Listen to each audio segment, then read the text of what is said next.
Narayanganj city কর্পোরেশনের ৩ অঞ্চলে প্রায় অর্ধ কোটি টাকা ট্যাক্স বকেয়া রয়েছে। সিটি কর্পোরেশন থেকে জানানো হয়েছে, এই বকেয়া আবাসিক ভবন, বাণিজ্যিক ভবন ও শিল্প প্রতিষ্ঠানের। বকেয়া ট্যাক্স আদায়ের জন্য সম্প্রতি ২৫% বিশেষ ছাড় ঘোষণা করা হয়েছে সিটি কর্পোরেশনের পক্ষ থেকে। পাশাপাশি নগর ভবনের সামনে করমেলার আয়োজন করেছে প্রতিষ্ঠানটি।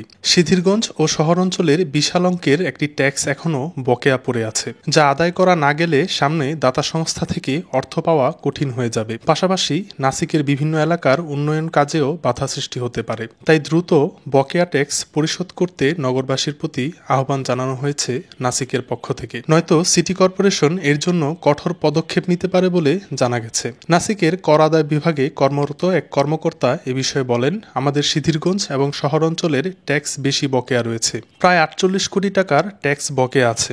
এখন আমরা বিশেষ ছাড় ও মেলার মাধ্যমে তা আদায় করার চেষ্টা করছি। যদি এভাবে ট্যাক্স আদায় করা না যায়, তাহলে সামনে ক্রোক অভিযানের দিকে যেতে হবে। এছাড়া কোনো উপায় নেই, কারণ ট্যাক্স পরিশোধ না করলে উন্নয়ন কিভাবে হবে। অন্যদিকে খোঁজ নিয়ে জানা গেছে, সিদ্ধিরগঞ্জ ও শহর অঞ্চলে অনেক বাড়ি ও ব্যবসা প্রতিষ্ঠানের মালিকরা ট্যাক্স দিতে গিয়ে দুর্নীতির আশ্রয় নিয়েছে। এই কাজে তাদের সহযোগিতা করেছে নাসিকেরই কিছু কর্মচারী। সংশ্লিষ্টদের সাথে কথা বলে জানা গেছে, কয়েক মাস আগে সিদ্ধিরগঞ্জের লাইসেন্স ও কর আদায় শাখার এক কর্মকর্তা সহ প্রায় ১৩ জন কর্মচারীর বিরুদ্ধে শুরুতে দুর্নীতির অভিযোগ ওঠে। এরপর প্রাথমিকভাবে তদন্ত করে ঘটনার সত্যতা পায় নাসিক। তখন সাথে সাথে ৭ জনকে চাকরিচ্যুত করা হয়, আর বাকিদের বিরুদ্ধে বিভাগীয় তদন্ত করা হয়। তখন কেউ কেউ সিদ্ধিরগঞ্জের প্রভাবশালী বিএনপি নেতাদের দিয়ে তদবিরও করান। নাসিকের হিসাব রক্ষণ শাখার এক কর্মচারী বলেন, সিদ্ধিরগঞ্জে ট্যাক্স আদায় করতে গিয়ে আমরা বেশ কিছু দুর্নীতি খুঁজে পাই। কলমের খোঁচায় অনিয়ম করার চেষ্টা করা হয়েছিল, তবে বেশিরভাগ দুর্নীতি ধরা পড়ে গেছে। ১০ তলার বিল্ডিংকে ৫ তলা দেখিয়ে